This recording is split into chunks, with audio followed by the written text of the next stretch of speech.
Guys as you know मैं आप लोगों को एजुकेट कर रहा हूँ कि बकासुर प्रॉब्लम को कैसे सॉल्व किया जाए, पीडी के प्रॉब्लम को कैसे सॉल्व किया जाए, pick and drop off kids, बकासुर इस बर्तन कपड़े सफाइयाँ रोटियाँ, और आत्मा दुरात्मा प्रॉब्लम को कैसे सॉल्व किया जाए जो बिजनेस के भी रिलेटेड है और पर्सन से भी रिलेटेड है। और मैं कौन से और मैं अब मछली प्रॉब्लम्स कैसे सॉल्व की जाए, ठीक है ना। तो ये सारी प्रॉब्लम्स के ऊपर मैं ब्रेनस्टॉर्म करता हूँ। उसमें करते करते मेरे दिमाग में एक बड़ी इंटरेस्टिंग बात आती है।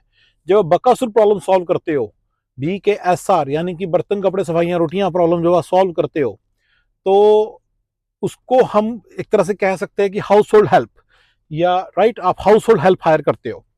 एंड मेरे कुछ फ्रेंड्स हैं, जैसे कि कोई बंदा है वो होटल में काम, होटल है उसका, तो कह रहा हम होटल में काम कर रहे हैं, मेरे पास बंदे हैं बहुत सारे। इसी तरह से कोई डेंटिस्ट है या डॉक्टर है, वो कह रहे हैं मेरे ऑफिस में रिसेप्शनिस्ट है, मेरे ऑफिस में असिस्टेंट्स हैं, फिजिशियन असिस्टेंट हैं एंड ऑल दैट। इसी तरह से कोई बंदे किसी बंदे का हॉलीडे होम है, वो कहता है कि मेरे वहाँ पे काम करने के लिए बंदे हैं मेरे पास। किसी बंदे का डे केयर, वो कहता है मैंने बंदे रखे हुए हैं।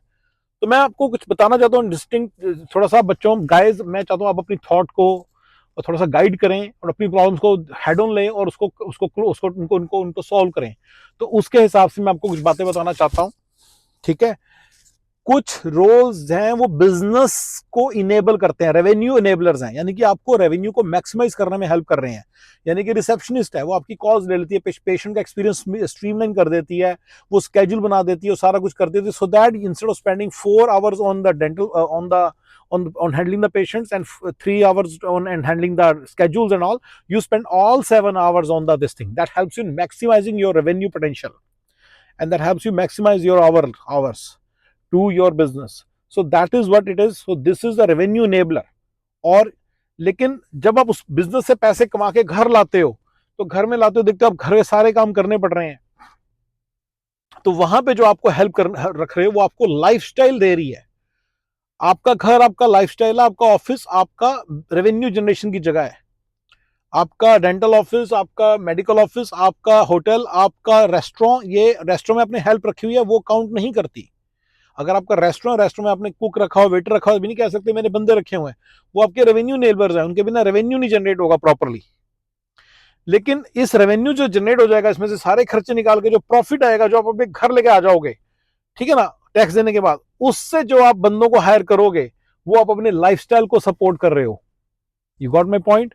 वो आपको पर्सनल स्पेस दे रहे हैं, वो आपकी पर्सनल एनर्जी को यूटिलाइज कर सेव कर रहे हैं, वो डिफरेंट कॉन्सेप्ट है। और गाइस, इस प्रॉब्लम को सॉल्व करना बड़ा क्रिटिकल है इस कंट्री के अंदर, नहीं तो आप यही काम करते रह जाते हो। ये मेरे लिए, जब मैं पर्सनल स्पेस करता हूँ, स्पेस को फ्री करता हूँ, तो ये मेरे को मेंटल एनर्जी देता है to think towards the better things. Whereas अगर मैं ऑफिस में होता और मैं, अगर मान लो मेरा रेस्टोरेंट होता या मैं मेरी मॉडल होती, वहां पे मेरे पास बंदे काम कर रहे होते, that would have meant more money for my model business, and that would have meant more revenue and then hence more profit also, right?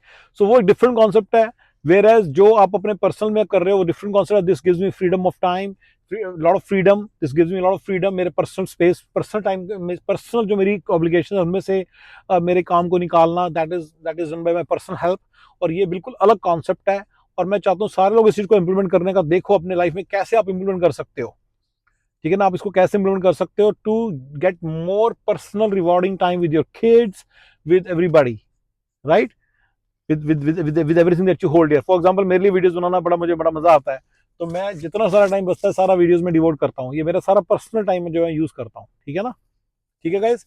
तो I hope this clarifies the difference. This is interesting difference which many people don't understand and then they get confuse. उन्हें लगता है कि यार मैं तो, मेरा Indian grocery store है, उसमें मेरे पास बहुत सारी हेल्प है, मैंने तो बंदे रखे हुए हैं, तुमने बंदे रखे, मैंने बंदे रखे हैं। नहीं, तुमने जो बंदे रखे हैं वो अलग किस्म के हैं, वो रेवेन्यू इनेबलर्स हैं। और जो मैं आप लोगों को समझा रहा हूँ वो रख रहा हूँ, जो मैं समझा रहा हूँ कि बकासुर प्रॉब्लम सॉल्व करनी है, बर्तन कपड़े सफाइयाँ रोटियाँ, इस प्रॉब्लम को सॉल्व करने के लिए, और जो आप रखते हो बंदा वो डिफरेंट है।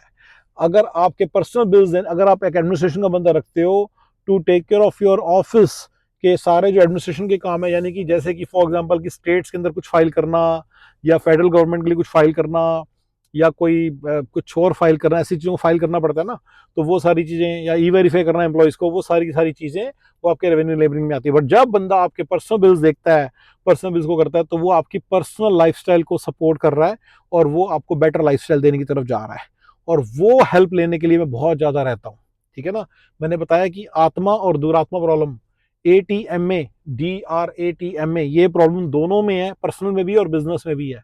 जब आप बिजनेस की प्रॉब्लम सॉल्व कर रहे हो तो मैं ये वाली बात नहीं कर रहा हूँ, ये बिजनेस को इनेबल करने के हिसाब से कर रहा हूँ मैं बात, पर ये मैं पर्सनल लाइफस्टाइल के लिए नहीं बात कर रहा। जब ये पर्सनल लाइफस्टाइल की भी चीजों को हैंडल करने लगता है तो आपकी लाइफ का हुलिया बदल जाता है, and you get very relaxed, and that is what I am talking about, ठीक है ना। और BKSR में तो क्लियरली वो तो सिर्फ पर्सनल कॉन्सेप्ट है, वो बिजनेस में तो है ही नहीं, ठीक है ना। तो वहां पे मुझे नहीं लगता कोई बहुत ज्यादा कंफ्यूज होगा। तो जब गाइस आपकी BKSR प्रॉब्लम सॉल्व होती है और आत्मा दुरात्मा पर्सनल वाली प्रॉब्लम सॉल्व होती है, या जब आपकी pick and drop off kids वाली प्रॉब्लम सॉल्व होती है, या आपकी मछली प्रॉब्लम सॉल्व होती है, यानी कि आपको हेल्थ केयर लीगल इश्यूज में, हेल्थ केयर इश्यूज में और अकाउंटिंग में से बिजनेस का इशू है, पर हाँ, पर फिर भी टैक्स बचाना पर्सनल इशू है। मेरे टैक्स में पर्सनल इशू है, वो सारी को बचाना है, तो कॉमन है वो, ऐसा नहीं कि बिजनेस ही है, बिजनेस जो इनकम हुई ग्रॉस इनकम उसमें से टैक्स कैसे ज्यादा से ज्यादा बचा सके वो पर्सनल में ही आता है। चलो, और मैनेजमेंट जो एडवाइजिंग है वो बिजनेस में आती है, थोड़ा मिक्सअप हो गया, मैं इसको देखूंगा अगर करना है कि नहीं अलग। पर मछली प्रॉब्लम मैंने बताई थी, और CPA प्रॉब्लम, प्रॉपर CPA मिलना जो आपको टैक्सेशन में हेल्प करेगा, वो सारा का सारा पर्सनल में आता है। ये सारी चीजें करना अलग बात है। और आपके बिजनेस के रेवेन्यू इनेबलर्स, यानी कि आपके पास रिसेप्शनिस्ट है, या आपके पास कोई असिस्टेंट है बिजनेस साइट पे, या आपकी कोई वहाँ पे जैसे डे केयर के अंदर आपके पास बहुत सारे लाइसेंस प्रोफेशनल्स होते हैं और नॉन लाइसेंस प्रोफेशनल्स भी होते हैं, लेबर भी होती है, वो सारी अलग बात है, ठीक है गाइस। ऑलराइट जी, thank you very much, I hope this make sense. Bye bye.